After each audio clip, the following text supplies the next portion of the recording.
Hello guys, आज मैं आप लोगों के लिए लेके आई हूँ बीएड थर्ड सेमेस्टर के होम साइंस का लेसन प्लान। और आज का हमारा टॉपिक है बुनाई कला। तो चलिए देखते हैं कि अपने इस टॉपिक पर हम अपना लेसन प्लान कैसे बनाएंगे। जैसा कि आप जानते हैं, सबसे पहले हम लोगों को डालना होगा लेसन प्लान नंबर। सबसे पहले दिनांक डालेंगे। दिनांक हमारी वो होगी जिस दिन हम टीचिंग करेंगे या कर रहे हैं। उसके बाद केंद्र का नाम डालेंगे। केंद्र वो होगा जहाँ पर हम टीचिंग कर रहे हैं। इसके बाद विषय लिखेंगे। विषय हमारा होम साइंस है तो हम यहाँ पर गृह विज्ञान लिखेंगे। इसके बाद प्रकरण लिखेंगे। प्रकरण हमारा बुनाई कला है तो यहाँ पर बुनाई कला लिखेंगे। दूसरी तरफ लिखेंगे कक्षा। कक्षा 8th लिखा हुआ है, यहाँ पर आप 6, 7, 8 लिख सकते हैं। उसके बाद वर्ग लिखेंगे, जो आपका हो A, B वो लिखिएगा। उसके बाद चक्र लिखिएगा। चक्र जो आपका हो वो लिखिएगा। उसके बाद अवधि यहाँ पे लिखेंगे। अवधि 35 मिनट है। इसके बाद हमारी हेडिंग आ जाती है सामान्य उद्देश्य। तो उसमें हम लिखेंगे, उसमें पहला लिखेंगे छात्राओं में गृह विज्ञान विषय के प्रति रुचि उत्पन्न करना। दूसरा लिखेंगे छात्राओं को स्वास्थ्य तथा आहार संबंधित जानकारियां देना। तीसरा लिखेंगे छात्राओं को दैनिक जीवन में ग्रहण किए जा रहे भोजन के पोषक तत्वों की जानकारी देना। चौथा लिखेंगे घरेलू कार्यों के प्रति रुचि उत्पन्न करना।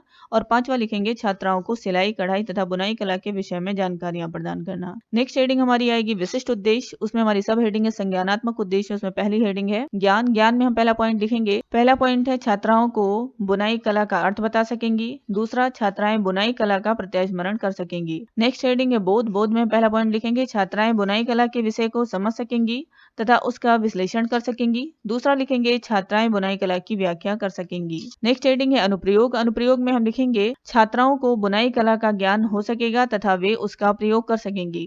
दूसरा लिखेंगे छात्राएं बुनाई कला के महत्व का मूल्यांकन कर सकेंगी। नेक्स्ट हेडिंग है भावात्मक उद्देश्य। उसमें पहला पॉइंट लिखेंगे छात्राएं बुनाई कला की उपयोगिता के विषय में लोगों को जागरूक कर सकेंगी। सेकंड पॉइंट लिखेंगे छात्राएं बुनाई कला के प्रति सकारात्मक दृष्टि उत्पन्न कर सकेंगी। नेक्स्ट हेडिंग है क्रियात्मक उद्देश्य। पहला पॉइंट लिखेंगे छात्राओं में बुनाई कला के कौशलों को विकसित कर सकेंगी। दूसरा लिखेंगे छात्राएं बुनाई कला के विभिन्न डिजाइनों को बना सकेंगी। नेक्स्ट हेडिंग है सहायक सामग्री। उसमें हम लिखेंगे चौक, डस्टर, लपेट श्याम पट्ट, संकेतक, बुनाई कला के नमूनों का चार्ट। नेक्स्ट हेडिंग है पूर्व ज्ञान। पूर्व ज्ञान में लिखेंगे छात्राएं बुनाई कला के विषय में सामान्य जानकारी रखती हैं। नेक्स्ट हेडिंग हमारी आ जाती है प्रस्तावना प्रश्न की, जिसमें हमारी एक टेबल बनती है जिसमें 3 कॉलम होते हैं। पहले कॉलम में हम क्रम संख्या लिखेंगे, दूसरे में छात्राध्यापिका क्रिया, तीसरे में छात्रा प्रतिक्रिया। क्रम संख्या में नंबर 1 डालेंगे और छात्राध्यापिका क्रिया में पहला क्वेश्चन करेंगे, बच्चों हम सर्दियों में कैसा वस्त्र पहनते हैं। बच्चे यहाँ पर आंसर करेंगे ऊनी गर्म वस्त्र पहनते हैं। यहाँ से हमारा दूसरा क्वेश्चन बनेगा ऊनी वस्त्र कैसे बुने जाते हैं। यहाँ पर छात्राएं आंसर करेंगी मशीन द्वारा, हाथों द्वारा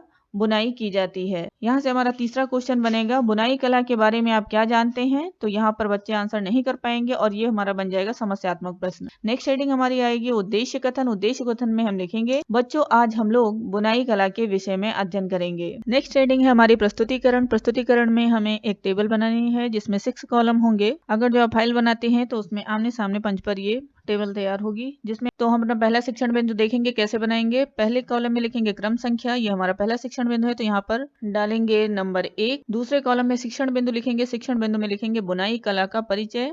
और तीसरे कॉलम में लिखेंगे छात्र अध्यापिका क्रिया, जिसमें हम विकासात्मक प्रश्न पूछेंगे। चौथे कॉलम में हम लिखेंगे छात्रा प्रतिक्रिया। पांचवें कॉलम में लिखेंगे शिक्षण विधि और छठे कॉलम में लिखेंगे श्यामपट्ट कार्य। तो छात्रा अध्यापिका क्रिया में हम लिखेंगे विकासात्मक प्रश्न हेडिंग डालेंगे और उसमें हम अपना पहला क्वेश्चन लिखेंगे स्वेटर, टोपी, मोजे आदि वस्त्र किससे बनाते हैं। छात्रा प्रतिक्रिया में लिखेंगे आंसर इसका ऊन, सलाई, क्रोशिया तथा मशीन से। दूसरा क्वेश्चन है और अपना दूसरा क्वेश्चन हम लिखेंगे ऊन व सलाई से बने वस्त्र किस कला से संबंधित है। तो यहाँ पर छात्राएं आंसर करेंगी बुनाई कला से।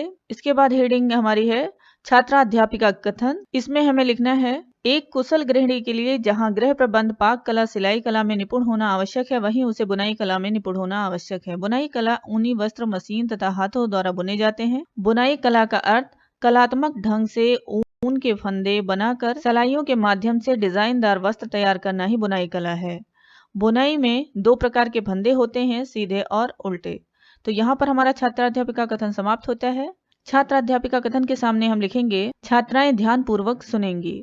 शिक्षण विधि कॉलम में विकासात्मक प्रश्न के सामने हम लिखेंगे प्रश्नोत्तर विधि और छात्र अध्यापिका कथन के सामने लिखेंगे व्याख्यान विधि। श्यामपट्ट कार्य में हम लिखेंगे बुनाई कला, कलात्मक ढंग से ऊन के फंदे बनाकर सलाइयों के माध्यम से डिजाइनदार वस्त्र तैयार करना ही बुनाई कला है। नेक्स्ट शिक्षण बिंदु अपना देखेंगे, इसमें भी हमें 6 कॉलम की एक टेबल बनानी है। पहले में हमें लिखना है क्रम संख्या, तो ये हमारा दूसरा शिक्षण बिंदु है। यहाँ पर लिखेंगे क्रम संख्या नंबर 2। शिक्षण बिंदु में लिखेंगे बुनाई कला का महत्व और छात्र अध्यापिका क्रिया में विकासात्मक प्रश्न हेडिंग डालेंगे और अपना पहला क्वेश्चन लिखेंगे ऊनी वस्त्र किससे बुने जाते हैं। तो यहाँ पर छात्राएं आंसर करेंगी ऊनी वस्त्र मशीन से व हाथ से बुने जाते हैं। सेकंड क्वेश्चन लिखेंगे बुनाई कला के महत्व के बारे में आप क्या जानती हैं। यहाँ पर छात्राएं आंसर नहीं कर पाएंगे और ये बन जाएगा समस्यात्मक प्रश्न। नेक्स्ट हमारी हेडिंग आ जाती है छात्रा अध्यापिका कथन। इसमें हम लिखेंगे गृहिणी के लिए बुनाई कला में निपुण होना बहुत उपयोगी होता है। ऊनी वस्त्र मशीन तथा हाथ दोनों से बुने जाते हैं। मशीन की अपेक्षा हाथ से बुने वस्त्र अधिक अच्छे होते हैं। घर पर वस्त्र बुनने से निम्नलिखित लाभ हैं। पहला लिखेंगे बुनाई कला का ज्ञान होने से कम पैसों में अच्छा तथा मनपसंद वस्त्र तैयार होता है। दूसरा लिखेंगे बुनाई एक ऐसा कार्य है जो समय का सदुपयोग होता है। तीसरा लिखेंगे घर में बुने वस्त्रों हाथों से खोलकर पुनः बुनकर ऊन का उपयोग किया जा सकता है। चौथा लाभ लिखेंगे बाजार की अपेक्षा घर के बुने वस्त्रों की माप सही व अच्छा होता है। यहाँ पर हमारा छात्र अध्यापिका कथन समाप्त होता है। छात्र अध्यापिका कथन के सामने लिखेंगे छात्राएं ध्यान पूर्वक सुनेंगी और शिक्षण विधि में विकासात्मक प्रश्न के सामने लिखेंगे प्रश्नोत्तर विधि और छात्र अध्यापिका कथन के सामने व्याख्यान विधि। श्यामपट्ट कार्य में लिखेंगे बुनाई कला का महत्व। तो यहाँ पे पहला लिखेंगे कम पैसों में अच्छा तथा मनपसंद वस्त्र तैयार होता है। दूसरा लिखेंगे समय का सदुपयोग और तीसरा लिखेंगे सही माप तथा सुंदर वस्त्र तैयार होता है। यहाँ पे हमारा दूसरा शिक्षण बिंदु समाप्त होता है। नेक्स्ट अपना शिक्षण बिंदु देखते हैं। इसमें भी हमें 6 कॉलम की एक टेबल बनाएंगे। पहले में क्रम संख्या में लिखेंगे नंबर 3, ये हमारा तीसरा शिक्षण बिंदु है। और शिक्षण बिंदु में लिखेंगे बुनाई करते समय सावधानियां। छात्र अध्यापिका क्रिया कॉलम में विकासात्मक प्रश्न हेडिंग डालेंगे और यहाँ पर अपना पहला क्वेश्चन लिखेंगे घर में हाथों द्वारा स्वेटर किससे बुने जाते हैं। तो यहाँ पर छात्राएं आंसर करेंगी ऊन और सिलाई से। दूसरा क्वेश्चन लिखेंगे ऊन का चुनाव करते समय किन किन बातों का ध्यान रखना चाहिए। तो यहाँ पर आंसर लिखेंगे रंग का, उत्तम गुणवत्ता का। इसके बाद हेडिंग आएगी छात्रा अध्यापिका कथन। तो तीसरे शिक्षण बिंदु का छात्रा अध्यापिका कथन हम लिखेंगे ऊनी वस्त्रों की बुनाई करते समय ध्यान रखने योग्य बातें निम्नलिखित हैं। पहला, बुनाई करते समय हाथ साफ रखें। दूसरा, बॉर्डर के फंदे हमेशा दोहरी ऊन से डालें। तीसरा, बढ़ते बच्चों के स्वेटर फ्रॉक में आवश्यकता से अधिक फंदे डालने चाहिए क्योंकि वह जल्दी जल्दी छोटे हो जाएंगे। चौथा लिखेंगे सिलाइयाँ अच्छी क्वालिटी की होनी चाहिए। पांचवा लिखेंगे स्वेटर की सिलाई उचित प्रकार से की जानी चाहिए। छठा लिखेंगे बुनाई करते समय ऊन का चुनाव, सिलाइयों का चुनाव, नमूनों का चुनाव, फंदों की संख्या, सिलाई करते समय सावधानियां, प्रेस करना आदि बातों का ध्यान रखना चाहिए। तो यहाँ पे हमारा तीसरा शिक्षण बिंदु का छात्राध्यापिका कथन समाप्त होता है और छात्राध्यापिका कथन के सामने लिखेंगे छात्राएं ध्यान पूर्वक सुनेंगी। शिक्षण विधि में विकासात्मक प्रश्न के सामने प्रश्नोत्तर विधि और छात्राध्यापिका कथन के सामने व्याख्यान विधि। श्यामपट्ट कार्य के कॉलम में हम लिखेंगे यहाँ बुनाई करते समय सावधानियां। तो पहला लिखेंगे ऊन सिलाई अच्छी क्वालिटी की हो। दूसरा लिखेंगे स्वेटर के फंदों की संख्या ध्यान से रखना चाहिए। तीसरा, नमूनों का चुनाव। यहाँ पे हमारे तीनों शिक्षण बिंदु समाप्त होते हैं। नेक्स्ट हेडिंग हमारी आएगी बोधात्मक प्रश्न। उसमें हम पहला क्वेश्चन अपना लिखेंगे बुनाई कला किसे कहते हैं। दूसरा क्वेश्चन लिखेंगे बुनाई कला का महत्व लिखिए।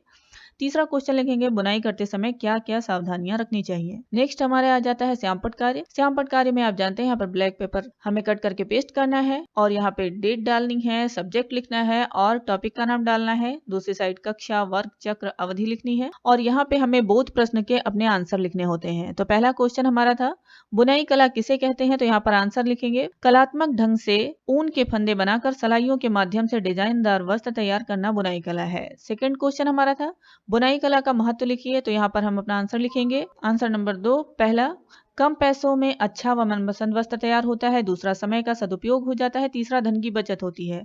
तीसरा क्वेश्चन हमारा था बुनाई करते समय क्या क्या सावधानियां रखनी चाहिए। तो यहाँ पे हम अपना आंसर लिखेंगे बुनाई करते समय सावधानियां अच्छी क्वालिटी का ऊन व सिलाइयां हो, साफ हाथों से बुनाई करनी चाहिए। यहाँ पर हमारा श्यामपट्ट कार्य समाप्त होता है। नेक्स्ट हेडिंग हमारी आएगी लेखन एवं निरीक्षण कार्य। यहाँ पर लिखेंगे छात्राध्यापिका छात्राओं को श्यामपट्ट कार्य को लिखने का आदेश देगी तथा स्वयं कक्षा का निरीक्षण करेगी। नेक्स्ट हेडिंग है पुनरावृत्ति प्रश्न। यहाँ पे पहला क्वेश्चन लिखेंगे बुनाई करने से क्या लाभ होता है। दूसरा लिखेंगे बच्चों का स्वेटर बनाने के लिए किन किन रंगों का प्रयोग करना चाहिए। नेक्स्ट एंड लास्ट हेडिंग हमारी है गृह कार्य। गृह कार्य में लिखेंगे बुनाई कला किसे कहते हैं, अपने शब्दों में लिख कर लाइएगा। दूसरा क्वेश्चन देंगे छोटे बच्चों के लिए ऊन की टोपी बनाने की विधि लिख कर लाइए। यहाँ पे हमारा बुनाई कला टॉपिक पर लेसन प्लान कंप्लीट होता है। इसमें अगर जो आपको कुछ समझ में ना आया हो या आपका कोई क्वेश्चन हो, आप हमें कमेंट बॉक्स में जाकर क्वेश्चन करिएगा, हम उसके आंसर आपको देंगे।